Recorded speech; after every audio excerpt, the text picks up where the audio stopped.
तो दोस्तों आज की इस वीडियो में हम लोग जानने वाले हैं एक बहुत ही अच्छी पोएम के बारे में जो कि है डस्ट ऑफ स्नो। और ये जो पोएम है वो क्लास 10वीं की पोएम है और फर्स्ट फ्लाइट बुक से ली गई है और ये रॉबर्ट फ्रॉस्ट के द्वारा लिखी गई। ठीक है, तो ये पूरी पोएम को हम बताने से पहले मैं बता दूं कि मैं इस पूरे पोएम को ख़त्म करने वाला हूं एक प्रोसेस के तहत। ठीक है, और ये प्रोसेस कुछ इस प्रकार से है। ठीक है, सबसे पहले अबाउट पोएट यानी कि पोएट के बारे में सबसे पहले जानेंगे, फिर कैरेक्टर्स के बारे में जानेंगे और उसके बाद पूरी पोएम को जानने वाले हैं।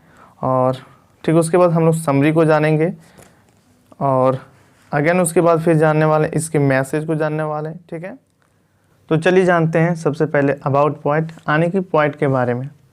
तो दोस्तों डस्ट ऑफ स्नो ये जो पोएम है वो लिखी गई है रॉबर्ट फ्रॉस्ट के द्वारा और इसका पूरा नाम रॉबर्ट ली फ्रॉस्ट है और इसका जन्म 1874 अमेरिका के कैलिफोर्निया में हुआ था। और अगर इसकी मृत्यु की बात की जाए तो 1963 में हुई थी। ठीक है, और इसकी सबसे बड़ी खास बात यह है कि ये पुलित्जर पुरस्कार 4 बार पा चुके हैं और मात्र ये एक ऐसे ही कवि हैं जिन्होंने इस चीज़ को किया है। ठीक है, और नेक्स्ट कैरेक्टर्स, इसमें अगर कैरेक्टर्स की बात की जाए तो इसमें वैसे कोई कैरेक्टर्स है नहीं, इसमें जो कैरेक्टर्स है वो पोएट ही हैं। तो चलिए जानते हैं अब इस पोएम को, इस पोएम की पूरी कहानी को जानते हैं।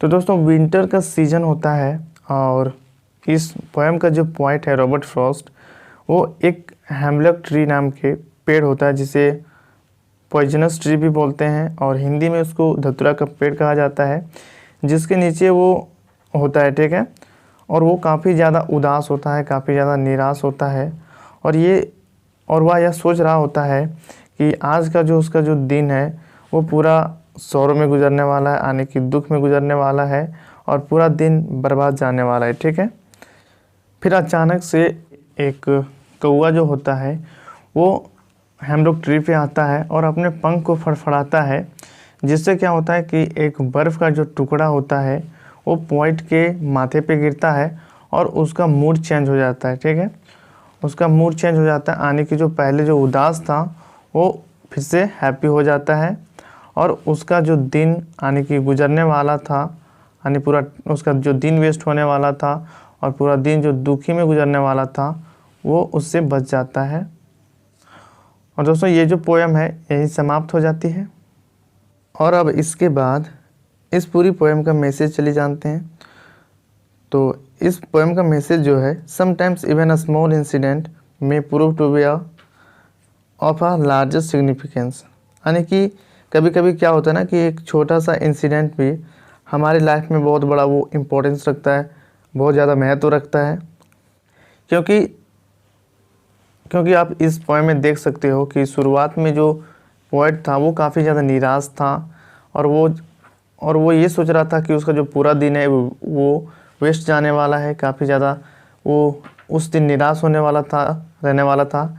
लेकिन क्या होता है कि एक जब डस्ट ऑफ स्नो उसके माथे पे पड़ता है तो उसका मूड चेंज हो जाता है।